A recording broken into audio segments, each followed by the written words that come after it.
episode of Spill My Tea Tuesday. So I actually am okay. I'm like trying to figure out how to explain this.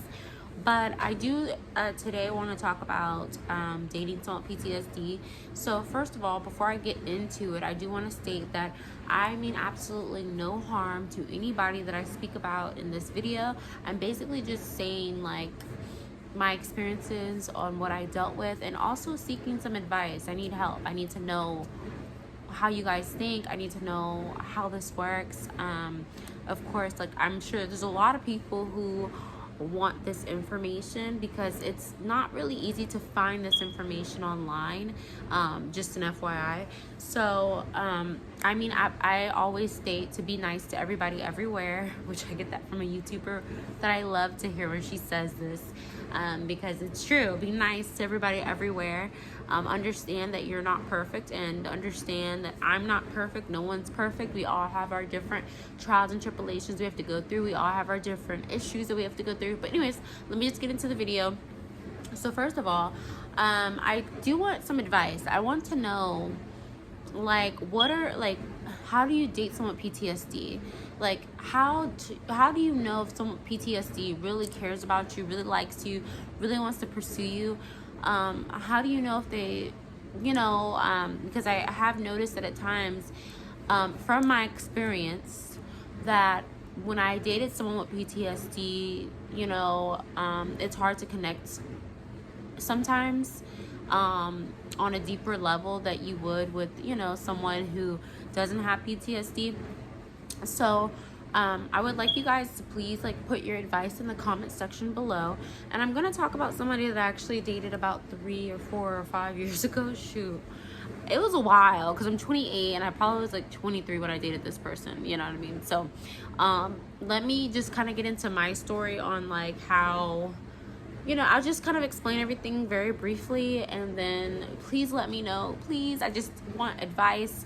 I feel like everyone is craving this advice to a certain extent if you do deal with someone with this issue. So first of all, I want to say that I think that, from my experience, I think that anyone can have PTSD. I don't necessarily think that it has to be someone who was in the military. It's, a trauma response to things that you've experienced. I can say that a while ago, I was on Facebook 5 years ago, 6 years ago, whenever I dated this person with PTSD. And I was on Facebook, and I was like, I don't even know how we ended up messaging each other, to be honest with you. It just happened to be someone on my Facebook. They probably sent me, I think he sent me a message saying, you're really pretty. And I was kind of like, oh, that's so sweet, After he said I was pretty, he asked me if I had a boyfriend. I said no. And then he gave me his number, and he's like, call me if you want. And so I was like, I'm single, and I am bored. So I called him or texted him. I started to notice that, instantly, he would randomly send me pictures here and there. I did notice that he was kind of withdrawn a lot because, yeah, he would send me pictures and he would text me, but he never really called me a lot. I noticed that in our relationship, I would text him, and then when he would text back, it would be hours later, and I'm like, it was giving me anxiety waiting on this text back. I'm like, oh my God, does he not like me? What is he doing? What's going on? Typically with people that I've dated, the responses are a little bit quicker than that. I'm not sure if that's a PTSD thing, but I have seen it happen in multiple relationships where someone with PTSD would take a long time to respond back. So he would just randomly send me pictures of him, sometimes videos of him, randomly, you know what I mean? I never really got a call, ever. He would just kind of here and there. He did tell me that he stayed out of town. He stayed in Killeen, Texas. So I was kind of oh, whatever, it is what it is. We're friends, you know what I mean? No, I didn't think anything serious can really come of it just because he stayed so far, and I'm not really a long distance relationship person. Oh my God, I just want to let you guys know, you might hear a lot of background noise, but the only reason why is because I have my dishwasher, my washer and dryer machine going at the same time right now. But anyways, so okay, one day he calls me, right? He's like, hey, I'm in Houston. Do you want to meet up? And I was kind of like, all right, you know, why not, you know? So I called my mom. She had my daughter at the time. And I was like, hey, mom, can you watch the baby? I'm going to meet up with this guy at this restaurant. He said that he's in town because he did tell me that he lived in Killeen. So I was like, well, it's not like I'm going to see him any time, you know, like a lot. So I was kind of like, all right, let me go visit him. So we go to this restaurant, and I remember we were sitting at a table. I think it was Chili's, the first restaurant we went to. We're sitting at a table, and he's just casually talking to me. It seemed like he was kind of nervous. I definitely could see it. And he told me that he was nervous. Like, he was kind of like, oh, how's everything? How's your day? Like, you know, he would tell me how pretty I was, and he would make contact, but not a lot. And you could just kind of see the withdrawnness from him. Like, I can see him kind of like, you know, fidgeting a little bit, kind of, you know, nervous. I talk to him like I would anyone, like, oh, hey, how's your day, blah, blah, blah. I'm not the most outgoing person in the world. I am nervous when I first meet people as well, but his nervousness was a little bit more extreme. So, okay, so let's see. On that date, we left, you know, he paid for the meal, which I thought was so sweet of him. We were leaving. He had a motorcycle that he drove down here. So I was like, oh, can I get on with you? So we kind of like just rode around the parking lot a little bit, me on his motorcycle. I was kind of like, oh, this is cool. You know what I mean? And then he, you know, we parted ways. So I was like, cool. I go home, you know, and he texts me here and there. There was times, though, I'm not gonna lie, where, you know, we were friends and all, but it would be like weeks before I heard from him. And I've always been the type of woman that always felt like a man should make the first move, so I would always kind of like just let him make the moves. And of course I was single, so what rush was I in it? He wasn't my boyfriend at the time. So then it was another instance. Oh my God.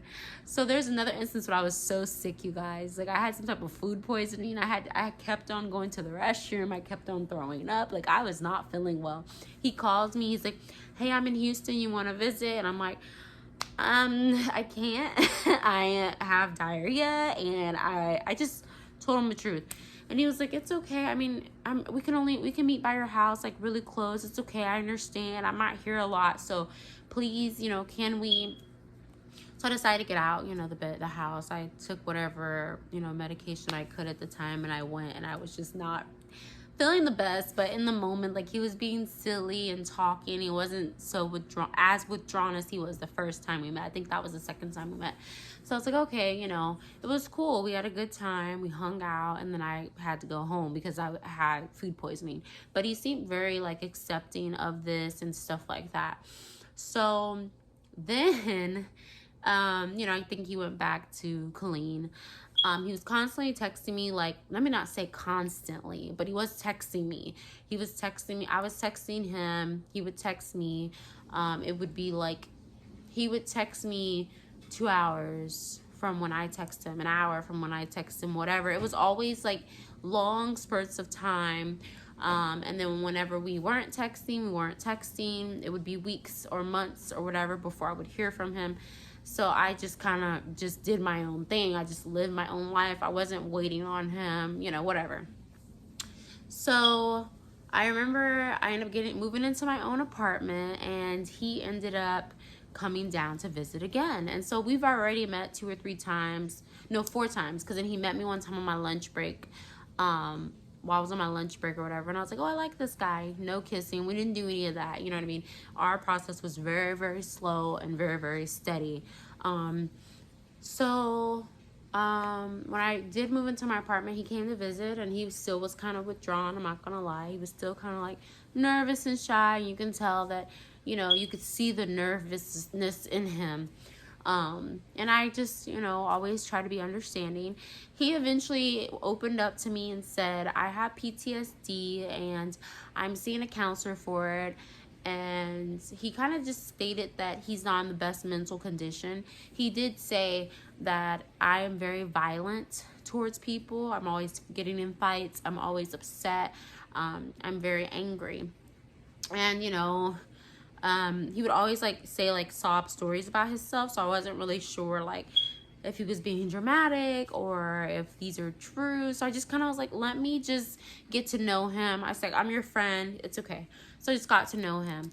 I can say because he had PTSD, and because he was kind of withdrawn a little bit, and I may actually really appreciate and love him for who he was. So I really like gravitated to him as far as like wanting to be there for him, because I knew that he did have this disorder, and I wanted him to know that it's okay. Like, we all have issues. Like, I'm willing to love you throughout it.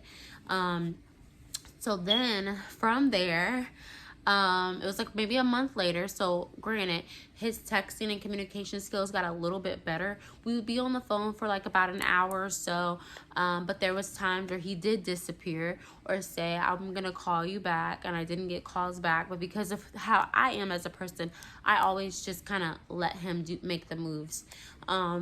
So one day he calls me and he's like, I'm moving to Houston. And I'm kind of like, oh, okay, cool, you know.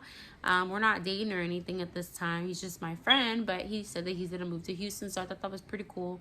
So when he decided to move to Houston, I noticed that he was coming over a little bit more often. So it used to be, you know, whenever he came, but then it went from whenever he came to like once every other month. Oh God. Once every 2 weeks or so. Came to like once a week.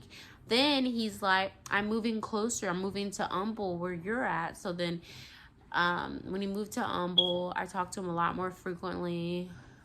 He visits me a lot more frequently on lunch breaks, whatever he can, to make whatever time he could make for me. He would call me in the morning times before work. Sometimes he would call me when I got off of work.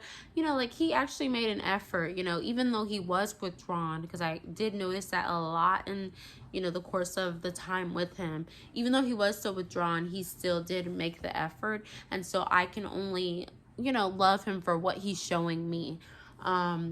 So he did eventually come out and say that he likes me, and I was like, oh, that's so sweet. I like you too. I did like him as a friend. So I had a lot of love and a lot of acceptance of who he was, but I really did like him more as a friend at first. He was attractive, but of course for me, attractiveness doesn't mean everything. You know what I mean? I have dealt with really attractive people and dealt with really ugly people. No offense to people who aren't as attractive, but, I mean, a guy's a guy. Some people are not the best people, regardless of being attractive or not. So I always feel like it's very important to really get to know that person in a way where you can say, hey, I care about them despite this, or despite if they're attractive, despite on, you know, whatever. So he eventually told me they liked me. And then I think that over time, my like towards him grew because he was hanging out with me more. We were doing more things. I did invite him to a birthday party once of one of my sisters. And so we're at the birthday party and they're doing dice. You know, the men in there are playing dice and they're slamming the dice on the table, screaming, stuff like that. And at this point, he tells me like, hey, my anxiety is really, really bad. Like, it's making me really, really nervous that this is happening, that they're slamming dice and all this stuff. So I was like, oh my God, you know. He was really upset and really nervous, and you can tell that he was starting to freak out because of these dice being slammed on the table. And of course, me being who I am, I'm like, oh my God, well, let's go. If you don't feel comfortable, then I'll come with you. Like, you know what I mean? So I ended up going with him that day. You know, we went back to my house and we just rested and we had a good time, you know. When I woke up that morning, I remember him specifically like sitting down with me and just kind of like, hey, you know, I know that we're friends and stuff and I do care about you and all this stuff, but, you know, just so you know, like, we're just friends. I'm like, yeah, you know, I don't like you either, you know. Well, he liked me, but he was just saying that he's not ready to be in a relationship with anyone. So I was kind of like, all right, you know, that's cool, you know, and I left it at that. Like, that's fine, you know. I wasn't in a rush to be in a relationship either, so I understood it, but I was happy that he did sit me down, talk to me about it. So let's see. So he continued to come over here and there. He came to the point where he was just kind of popping over here and there. And I didn't really mind it. It's not like I had a boyfriend or had anything serious going on, so I was kind of like, whatever. Um, and at one point, let's see when it really started getting serious. I think that it got serious when we kind of like had sex. We had sex, and after we had sex, of course, he really liked me and stuff, and I really liked him, and we decided to be together at that point. And God, within like a couple of months, he decided to move in with me because he was having, issues going on with his household. So he decided to move in with me, and I was cool with that. We were talking now for probably about a year and a half, 2 years. So I was okay with that. So he moves in, and he was there a lot. He didn't work. He couldn't keep a job. There was times that he would come to the house and he would have black eyes or some shit just from walking down the street to go to the store or whatnot. And I was always like, what's going on? Or I got in a fight with a random guy. I did notice too is that he lied about a lot of stuff. So he would just like make up these extravagant stories at times to where I didn't know what was true and what wasn't true. And I really started to feel like, okay, this man, like, he has something else going on, other than PTSD. Because I don't think that PTSD would make you a pathological liar, but he would lie about things. There was things that were proven that he definitely did lie, and it was stuff that was so simple and so tedious. It was kind of like, why'd you lie? Like, it didn't make any type of sense to even lie about it. You know what I mean? And so I kind of felt like, oh, he has something going on. He would not want to go anywhere that I invited him to. I would invite him somewhere and he would say yes, yes, yes. But when the day came, he would always not come through. Like, never come through. Like, he would, it's like he was just really withdrawn. When he lived with me too, like, he would, what would he do? He would, when I fell asleep, he would leave. Like in the middle of the day, not at night, but more they just leave, like just want to leave, just constantly having to go somewhere. And I'm kind of like, why do you keep leaving me all the time? Like, what's up with that? Like, I work all day and night, and when I get home, I want to spend time with you, but you're leaving a lot. And I know that this guy, he watches my YouTube channel, so I just want you to know that no matter what I'm saying right now, like, I'm just telling the story. So don't take any offense to it, but I do want advice in these situations. So, he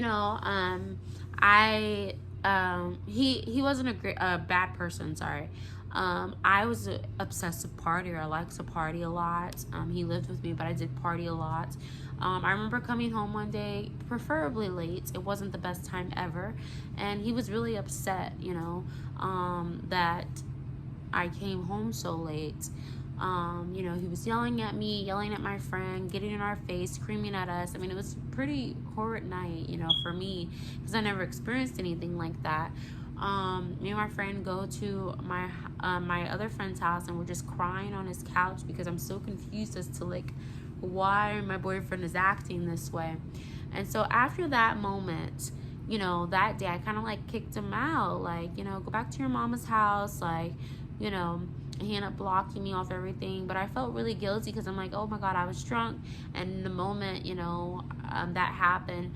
So I was like, hey, you can come back over. Like, we'll figure this out, because I don't like people to disrespect me. That's one thing, is I don't tolerate disrespect. Like, I understand having issues and stuff like that, but then, like, I don't yell at people.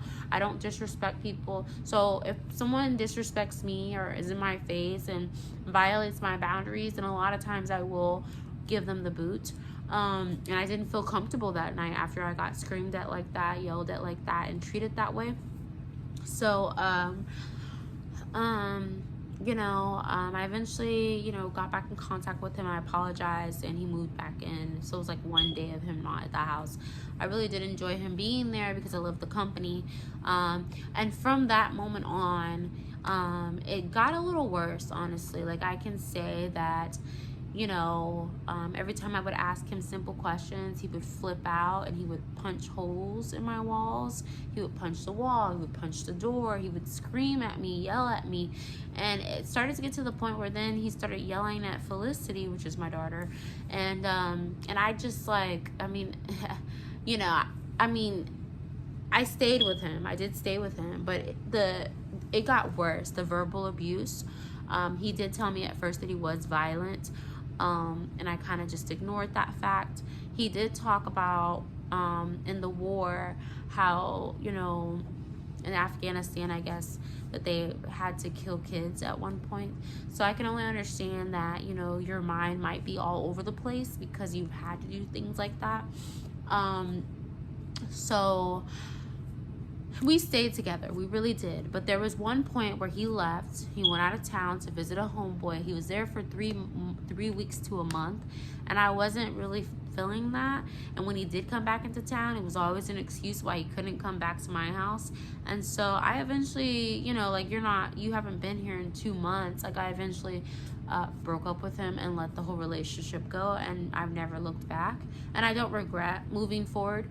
But is this typical behavior for someone who has PTSD, to be withdrawn, to be aggressive, to be violent at times, to maybe lash out at you at times, to, you know, lie, to constantly lie about things, to, you know, to leave a lot, to want to leave a lot, to not be in constant communication, to not text you as much, to everything to seem like a secret? Like, is this normal PTSD behavior? And if it is, how can we date you guys? How can we date people with PTSD? Like, what do we need to do? Like, you know, because at the same hand, like, I get that, you know, you are healing from things, but at the same hand, you know, a lot of some of these actions can hurt other people. So it's like, you know, for our sanity, I mean, I get like allowing y'all to, you know, do things in your time, but then at the same hand, like, you know, everyone has to feel valued and appreciated in the relationship, you know.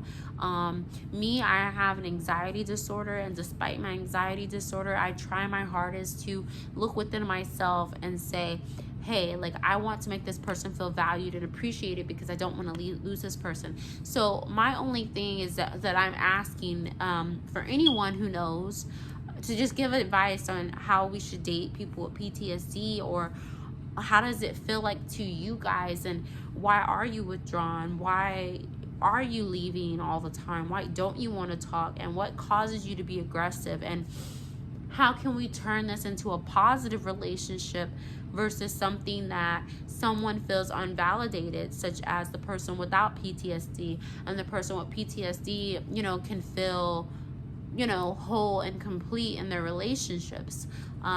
So just please leave that in the bottom below. I'm sure that a lot of people are wanting to know, because I've been searching this answer forever and I cannot get the answers that I need.